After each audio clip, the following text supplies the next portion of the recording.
At napakaganda ng kanyang dahon, oh. Purple yung kanyang mga veins. At pati rin yung kanyang stem ay purple.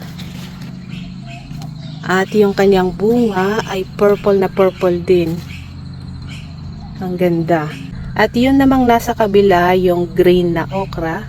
Makikita mo kaagad yung difference nitong purple and green okra sa dahon pa lang.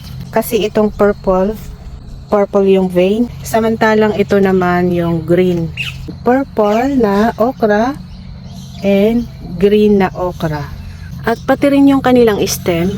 Makikita mo kaagad yung difference kasi purple na purple itong stem nitong purple na okra. Tapos green naman yung green na okra. Pero pagdating naman sa lasa ay wala namang pinagkaiba. Okra pa rin naman ang lasa nitong purple.